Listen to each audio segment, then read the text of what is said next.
Judge Joseph Schwartz presiding. Good morning, Your Honor. Good morning. You may be seated. Please have a seat. No cell phones on, off and away. No talking, please. Before we begin, any objection to the media? No, Your Honor, not from the state. Madam Kimberly Sullivan, 2 on the Part A regular docket. Good morning, Your Honor. Ioannis Kaloidis on behalf of Ms. Sullivan. She is present and approaching. The state's filed a motion to modify the defendant's conditions of release. We are in receipt of the motions from the defendant in response.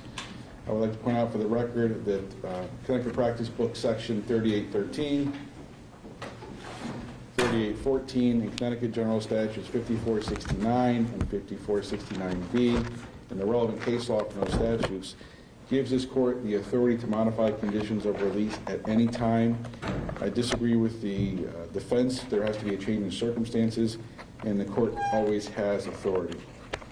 The state is renewing its request for EMS monitoring house arrest and in the alternate GPS monitoring. The state's also requesting that the defendant, if she has a passport, it be surrendered. The state still submits to the court this defendant is a substantial risk of flight. She faces the rest of her life or a significant period of the rest of her life incarcerated if she's convicted of these charges. That makes it a significant incentive to flee this jurisdiction and to not appear in court. If it's come to court, face the charges, and if she's convicted, face the rest of your life in jail or flee, I think it's a pretty simple alternative, an equation would permit her to flee. This is a strong case for the state. The court has read the arrest warrant. But in addition to that strength, since the media coverage of this case, several additional witnesses have come forward. For example, a friend of the defendant's of 21 years has come forward and provided a written statement to the state, to the police, that in the 21 years she's known this defendant, she's never spoken of a stepson. She was shocked to learn she had a stepson, and that friend was never allowed in this house. Additionally, I'd like to point out to the court, it's a domestic violence case with a domestic violence victim. GPS monitoring or EMS house arrest is often imposed for far less serious crimes in domestic violence matters and other matters. Since the arraignment, the state has had an opportunity to meet with this victim. This victim is afraid. This victim lives in fear. I introduced myself to the victim, explained who I was. His first question in this fear is, why is she out walking around when I was locked up in a room for 20 years? He is following this on TV and social media, so he is aware of what's happening, and I say that because it would lead to his fear. Based on all that, the state is asking for those conditions. Your Honor, I respectfully and vigorously object to the state's motion. I believe it is improper, and I believe if it was to be granted, it would be unjust and a violation of my client's state and federal constitutional rights. This is the 3rd time we are back addressing the same issues. Bond has been set. Conditions of release have been addressed by the court. The state made essentially the same arguments on prior occasions, which were considered by the court and rejected by the court. We are back now, 2 weeks later, giving the state another bite at the apple. And the court was clear on March 13th when the court rejected the conditions that are being sought. The judge at the time made clear she was rejecting those conditions and made clear that we would keep this on a short leash, basically, come back in 2 weeks or whatever, and if there were any violations, she would reconsider. A defendant must be able to rely on the representations and the orders of the court. And when a defendant is told, you will be released under these conditions, and if you abide by these conditions, you'll be fine. The only thing that has changed is now we have a 2-week track record of compliance. That is the only change that I have seen. That is the only documentation that has been provided to me or that I've been able to see so far, is a report from bail indicating a track record of compliance. So the only thing that has changed in the eyes of the defense with respect to the case is that my client has been complying with the conditions and has done what has been asked of her. Despite the fact that she's complied with the conditions, we're now back seeking to add additional conditions. And I understand that the whole world wants to convict Ms. Sullivan, and the whole world already has. But this is the only place, the only room in this country where we have an opportunity to protect her rights. And as unpopular as that may seem, that's what's at issue here. Her rights, no one else's. When we talk about the constitutional rights in criminal law, they're to protect the accused, regardless of how unpopular it may be. So, Your Honor, I think it would be, respectfully, Your Honor, I think it would be a mistake to add conditions at this time. And I filed a supplemental memorandum. And although it's my supplemental memorandum, I think to some extent it is the strongest argument and one the court should be the most concerned about. And that is protecting my client's right to a fair trial. She is presumed innocent. Maybe not to the rest of the world, but this is the one place where that presumption should remain.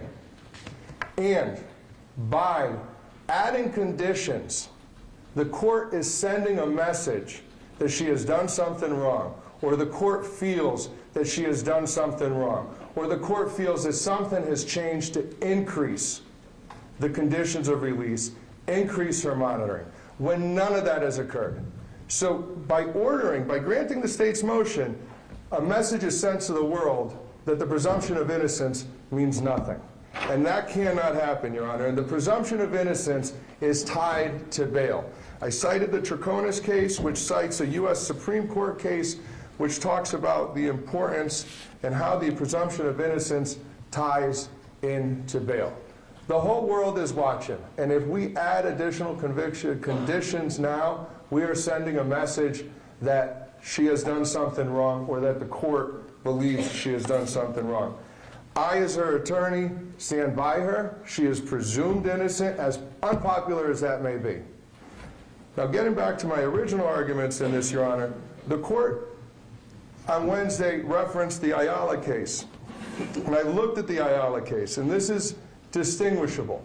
Yes, the court has the inherent authority to set conditions and modify conditions. Just because the court has the authority doesn't mean that it should exercise that authority. And I'd ask the court not to exercise that authority. In Ayala and in all the other cases where there's been a review of a court adding conditions or revoking bond or impacting bail, there has always been something to trigger it. Some violation of condition of release, some concern that the defendant will not be able to appear in court or is a danger to anyone else. She has appeared in court despite the difficulty in getting here. There are serious safety concerns for her. Putting her in a specific area where she cannot leave will only create additional safety concerns. There are numerous threats against her. Numerous people have made threats. They're posting them online, talking about not waiting to be able to see her out in public. She needs to be able to have freedom of movement, and at times, in fact, Your Honor, I've actually advised her to leave the state initially, given the media attention, for her own safety. If the court was to put her on a GPS monitoring bracelet, she would not be able to do that. If the court put her on an EMS, she would not be able to leave the residence where she is. That would create additional safety concerns. Getting back to the law here, though, Your Honor, I think the Ayala case is clear that there needs to be, I think it calls for some type of violation. Whether you call it a change of circumstance or not, that's something that had been used, an argument that has always been raised in our state courts here, and I believe it is an appropriate consideration, Your Honor. Your Honor, my motion also details her ties to the community, all the things that the court's already considered in setting the appropriate bond here, Your Honor. Everything has been considered by the court, it's been evaluated, and there is nothing different. I understand there's a lot of public pressure, and the public sentiment may be that there should be more conditions on her. But the bond that's set is appropriate, the conditions that are set are appropriate, she's abiding by those conditions. The state has argued this before, it has been rejected. There is absolutely nothing new other than a positive track record. Your Honor, respectfully, I cannot understate how strongly I feel about this. I do not believe any change in the conditions of her release would be appropriate right now. I believe they would have a direct and significant impact on her right to a fair trial, and I believe it is a dangerous message for the court to send, and it is one that will impact and bear directly on the presumption of innocence, which is something that is crucial in this case, because nobody has afforded her that. And we look to the court to protect that. Your Honor, respectfully, I ask the court deny the state's motion. All right, we're here today on the state's motion to add conditions of release, specifically either EMS house arrest and/or GPS monitoring, in order to reasonably ensure that A, she appears in court, and B, to protect the safety of the public. And in making this decision, I'm instructed by General Statute 54-64A, subsection D2, to consider the following factors when considering any conditions of release. And I'll just go through them one at a time. First, the nature and circumstances of this offense and the seriousness of the charges against her. There are 2 B felonies. One of them carries mandatory minimum jail time. There are other felony charges against her, in addition to that, misdemeanor charges. And the allegations are arguably the most troubling that I've seen during my tenure as a judge, and show really an unthinkable amount of a lack of empathy. And I do stress that they are just allegations at this time. 2, her past record of appearing in court. She has no prior cases, no prior failures to appear in this case. Her family and community ties to the area. She has 2 daughters in the area, and I believe she is temporarily living with them, but she has no permanent address. We learned that since the last court date. As far as her employment record, to my knowledge, she has worked for the majority of her life, most recently at J.C. Penney. As far as her financial resources and her mental health conditions, I'm not aware of her financial resources at this time, but since the last court date, it has come to my attention that she was admitted to the hospital to address certain mental health conditions. As far as the weight of the evidence, we haven't pre-tried the case, there hasn't been any discovery. I don't know how strong the case is for the state at this time, but since the last court date, according to Attorney Thurkelson, he has spoken with the complainant more, learned additional information about the case, and additional witnesses have come forward. So from the state's perspective, it has gotten stronger. Whether she has been previously convicted of similar crimes, again, she has no record, so she hasn't. And the likelihood that she would commit another crime if she is released, which she has been, but as far as the GPS and the EMS conditions. On the one hand, she has no record. So you could easily argue that if she has no record to date, she is unlikely to commit any crimes while she's released. On the other hand, I can see the argument that someone who could show, again, just according to the allegations, someone that could show such an extreme indifference to human life, have such a lack of empathy, if that person could commit that type of crime, they're certainly likely to commit another type of crime. So in considering all of these factors, most specifically, the serious nature of the allegations and her additional mental health conditions, the mental health conditions in particular, since we learned from the last court date, as well as the fact that we've learned that she has no permanent residence at this time, I think putting GPS monitoring on her is appropriate to protect the public and to ensure that she comes to court. However, I am denying the state's request for EMS house arrest. I don't believe, given the factors I consider, that that is wrong. As far as the next court date or any additional issues? Your Honor, May we enter a not guilty plea and make a jury election today? Yes. Noted for the record.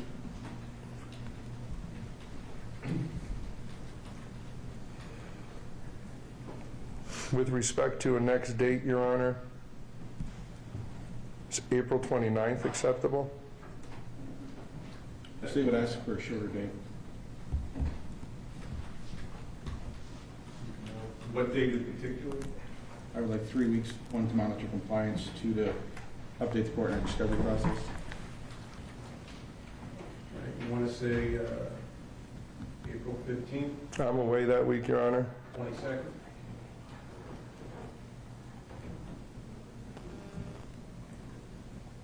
I have a conflict that day, Your Honor. Can we do the 21st? Actually.